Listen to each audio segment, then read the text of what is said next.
Hello everyone, welcome back to the class. This is the Neetu here. तो आज की video में हम डिस्कस करने वाले एक बहुत ही अलग सा topic, that is the sound. Sound actually आपके 9th क्लास का एक टॉपिक है। एक्चुअली आपकी जो वीडियो, एक रिक्वेस्टेड वीडियो बहुत सारे स्टूडेंट्स ने कमेंट किया था और बोला था मेरे को क्लास में भी कि मैम साउंड पर टॉपिक पर आप एक वीडियो बनाइए। तो ये वीडियो स्पेशली उन स्टूडेंट्स के लिए लेके आए हम। ओके, सो मैंने कोशिश की है कि आपको विदाउट स्मार्ट बोर्ड भी स्मार्ट बोर्ड वाली फीलिंग आए, इसलिए मैंने डायग्राम्स बनाने की पूरी कोशिश की आपके लिए। Okay, so let's start the video. Okay, so the here I right the content and in this corner I right the notations. So first of all we have to discuss about the content, what we have to study in this video. So first topic is about the propagation of the sound. Sound कैसे propagate करते हैं. Second one is the sound needs a medium to propagate. And the third topic is the propagation of the sound. Next one is the wave and wave motion. After that we have to discuss about the mechanical, non-mechanical waves. And after the mechanical and non-mechanical wave we have to discuss about the longitudinal and the transverse waves. Okay. So here I write the notations that are used in the whole chapter and numericals also. So here time is denoted with the small t and the frequency is denoted by the nu, velocity is denoted by the v, time period is denoted by the capital T. Here the time is denoted by the small t but the time period is denoted by the capital T and the wavelength in the last wavelength is denoted by the lambda. Okay, तो पूरे के पूरे chapter में हम इन्हीं notations का use करेंगे और लास्ट में आपके न्यूमेरिकल्स करेंगे तो भी हम इन्हीं नोटेशंस का यूज़ करेंगे. Okay, so let us discuss about our first topic, that is the production of the sound. Sound कैसे प्रोड्यूस होती है. सोचा आपने कुछ बोल दिया, साउंड प्रोड्यूस हो गई, लेकिन कभी ये सोचा कि साउंड है ये प्रोड्यूस कहाँ से हुई, कैसे ये साउंड हमें कैसे सुनाई दे रही है, कहाँ से आ रही है ये आवाज़. ठीक है, तो इसके लिए आपको एक बात पता होनी चाहिए कि जितने भी वाइब्रेटिंग बॉडीज़ होती हैं, all the vibrating bodies produces sound. जिस भी चीज़ में वाइब्रेशन हो रहा है इसका मतलब वहाँ पर साउंड प्रोड्यूस होगी. इसके लिए मैंने यहाँ पर दो एग्जांपल्स आपको दिए गए. First one is the vibrating vocal cord produces the sound. हमारे गले में जो वोकल कॉर्ड होता है वो भी आपके पास साउंड प्रोड्यूस करता है. ठीक है, अब जैसे कि मैं बोल रही मैंने अपने गले पे हाथ रखा तो आपको एक वाइब्रेशन सा फील होगा. आप भी अपने गले पे हाथ रख के देखिए, आपको एक वाइब्रेशन सा फील होगा. इसी वाइब्रेशन की वजह से क्या है, आपका ये साउंड प्रोड्यूस हो रहा है. इसी तरह से आपके पास एक दूसरे एग्जाम्पल लिया है, vibrating rubber string produces the sound. एक दीवार ले लो, कुछ भी ले लो, एक कोई भी कुछ भी फिक्स कर लो आप. ठीक है, उस पर क्या करो कि आप एक कील लगाओ, उस कील से एक रबर को आप टाई कर दो. ठीक है, एक हाथ से इधर से रबर को पकड़ो, इधर से आप किसी चीज़ से टाई कर दो. अब क्या करो, उस रबर को, जो आपके पास ये वाला रबर है जो मैंने ब्लैक कलर से दिखाया, इसको जरा सा आपके पास उंगली से ऐसे करो, जो जरा सा उंगली से आप इसको टच करो, तो इससे क्या होगा कि ये रबर आपका अप एंड डाउन पोजीशन में जाएगा और जैसे आपका ये रबर वाइब्रेट करेगा वैसे क्या होगी, इसमें साउंड प्रोड्यूस होगी. आप इस एक्सपेरिमेंट को अपने घर पे भी करके देख सकते हो. जैसे कि बचपन में हम करते थे ना, रबर को दोनों साइड से ऐसे पकड़ लेते थे और हमारा कोई भी फ्रेंड होता था तो उस रबर को ऐसे उंगली से ऐसे वाइब्रेट करता था, तो वो रबर होता था वो वाइब्रेट करता था और वो उस वाइब्रेशन की वजह से क्या होती थी, साउंड प्रोड्यूस होती थी. तो इसका मतलब जितनी भी वाइब्रेटिंग बॉडीज है सभी की सभी क्या प्रोड्यूस करती हैं, साउंड प्रोड्यूस करती हैं. ठीक है, इसके बाद है क्या, साउंड को ट्रैवल करने के लिए किसी मीडियम की रिक्वायरमेंट होती है. Let us discuss about the sound needs a medium to propagate or not. Okay, so the next topic we have to rub it first. So our next topic is, can sound needs a medium to propagate और note. Sound को travel करने के लिए किसी medium की requirement होती है या फिर नहीं होती.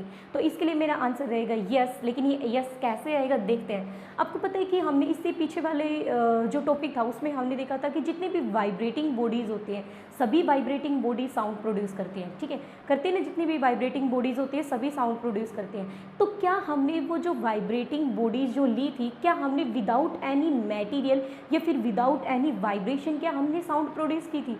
Obviously no.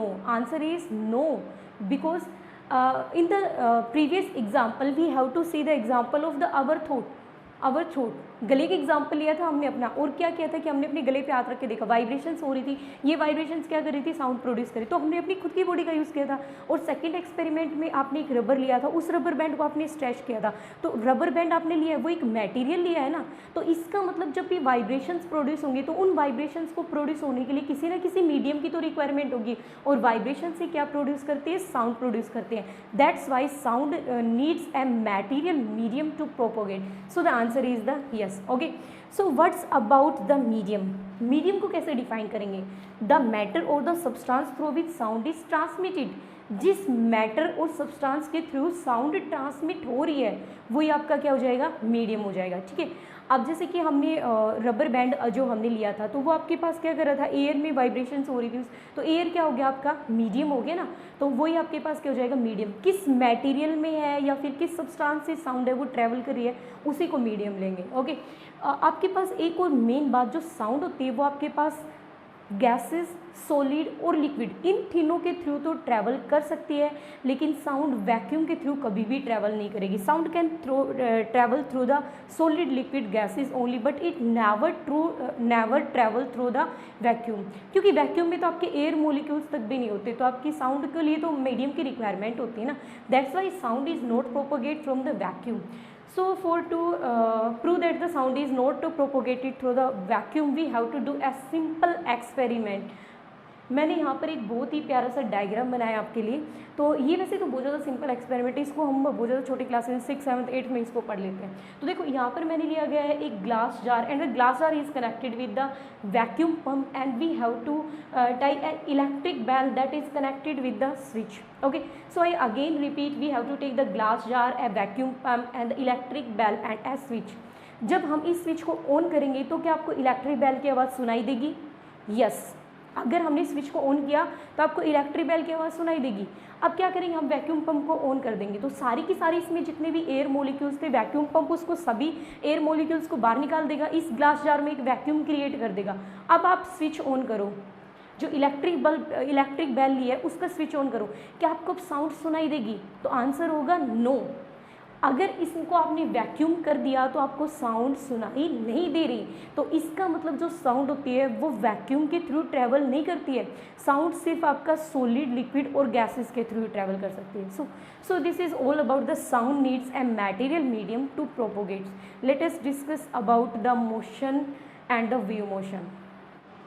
So guys, this is our next and last topic of the today's video, that is the sound is a wave motion. क्या साउंड का वेव मोशन होता है? सो the answer is the yes, sound is the wave motion, but how? So see here the answer. Okay, तो जो आपके पास sound होती है उसको एक मीडियम की रिक्वायरमेंट होती है प्रोपोगेट करने के लिए. ये तो हमने इससे पीछे वाले टॉपिक में बहुत अच्छे से समझ लिया कि साउंड को ट्रैवल करने के लिए मीडियम की रिक्वायरमेंट होती है, और साउंड होती है वो आपके पास गैसेस, सॉलिड और लिक्विड, इनके थ्रू ट्रैवल कर सकते हैं, लेकिन वैक्यूम के थ्रू ट्रैवल नहीं कर सकते हैं. ओके, तो जो आपके पास हम कोई भी कुछ भी बोलते हैं, तो जैसे कि मेरे पास मैं सोर्स हूँ बोलने का, ठीक है, और मेरी आवाज़ कोई दूसरा पर्सन यहाँ पर सुन रहा है, वो क्या है? लिसनर. तो यहाँ पर जो मेरे पास ये साउंड जो जा रही है, ये आपके पास एक डिस्टर्बेंस होता है, ना कि एयर के जो मोलिक्यूल्स होते हैं उनका ट्रांसफर होता है. याद रखना इस चीज़ को, हमेशा क्या होता है? डिस्टर्बेंस होता है जो पास होता है, ना कि आपके पास एयर मोलिक्यूल्स पास होते हैं. इसको समझने के लिए मैंने यहाँ पर ड्राइव किया गया आपका एक diagram, propagation of the sound waves through the air. Air के थ्रू कैसे साउंड वेव्स ट्रैवल करते हैं. तो यहाँ पर लगाया मैंने कोई भी सोर्स जिससे साउंड प्रोड्यूस हो सकती है, और ये बना रखे हैं भी ईयर, लिसनर के ईयर है, जो आपके पास लिसनर सुनेगा क्या इस सोर्स से साउंड, कैसी साउंड प्रोड्यूस हो रही है. ओके, तो यहाँ पर मैंने दिखा रखा है डिस्टर्बेंस, ये रेड पेन से दिखाया हुआ है मैंने डिस्टर्बेंस. तो जब भी आपके पास सोर्स ने साउंड प्रोड्यूस की, वाइब्रेशंस प्रोड्यूस की, अब वो जो वाइब्रेशंस होंगी जो यहाँ पर इसके सराउंडिंग में जो एयर मोलिक्यूल्स हैं उनको डिस्टर्ब करेंगे. अब वो जो आपके पास वाइब्रेशन है वो आगे वाले जो एयर मोलिक्यूल्स हैं उनको डिस्टर्ब करेगी, फिर उसके नेबरिंग वाले जो एयर मोलिक्यूल्स हैं उनको डिस्टर्ब करेगी. तो ऐसे करके जो आपके पास ये वाइब्रेशन है, ये डिस्टर्बेंस है, लास्ट तक आपके पास ये डिस्टर्बेंस आपका लिसनर के कान तक पहुँच जाएगा. ऐसे हमें सुनाई देता है. तो जो आपके पास एक्चुअली में जो पास हो रहा है ना, एक्चुअली में आपके पास इस पॉइंट से फिर इस पॉइंट से इस पॉइंट तक ये जो पास हो रहा है ये डिस्टर्बेंस होता है. एयर के मोलिक्यूल्स पास नहीं होंगे जो मीडियम लेके चल रहे हो. आप सपोज करो कि यहाँ पर वाटर मीडियम होता, तो वाटर के जो मोलिक्यूल्स हैं वो पास नहीं होंगे, सिर्फ डिस्टर्बेंस पास होगा. ओके, फॉर एग्जाम्पल जैसे कि हम पानी में कोई भी पत्थर फेंकते हैं तो क्या होता है कि उसके चारों तरफ ऐसे वेव्स बन जाती है ना, तो वो वेव्स क्या हो रहा है कि एक डिस्टर्बेंस है ना, हमने उस पानी में, ठहरे हुए पानी में एक डिस्टर्बेंस क्रिएट किया है, और वही डिस्टर्बेंस आपका आगे पास होता जा रहा है. लिक्विड के वाटर के जो मोलिक्यूल्स हैं वो आगे पास नहीं हो रहे, डिस्टर्बेंस पास हो रहा है. इसी तरह से बेटा इसमें एयर वाले में सिर्फ डिस्टर्बेंस है, वो आगे पास हो रहा है, एयर के मोलिक्यूल्स पास नहीं हो रहे. यही मैंने यहाँ पर लिखा हुआ है कि it is the disturbance that travel from the source of the sound to the listener's ears, not the air. It's an very very important line. Okay, wait, okay, so this is the very important line. And what is about the wave motion, तो wave motion को हम कैसे define करेंगे, the movement of a disturbance produced in one part of the medium to the another, जो आपके पास disturbance का जो movement हो रहा है एक पार्ट ऑफ मीडियम से दूसरे पार्ट ऑफ मीडियम तक, वही आपका क्या होता है, वेव मोशन होता है। ठीक है, तो जो आपके पास साउंड होती है उसका मोशन कैसा होता है, वेव मोशन। मैंने यहाँ पर इसको अच्छे से हाईलाइट भी कर रखा है, जो साउंड होती है उसका मोशन हमेशा कैसा होता है, वेव मोशन होता है। ओके, सो आज की वीडियो में हम बस इतना ही करेंगे। इसका जो नेक्स्ट टॉपिक्स होंगे, mechanical waves, non mechanical waves, longitudinal waves, ये आज के वीडियो में डिस्कस नहीं हो पाएंगे क्योंकि बहुत ज़्यादा लेट हो रहा है, रात के बजे है 2:30।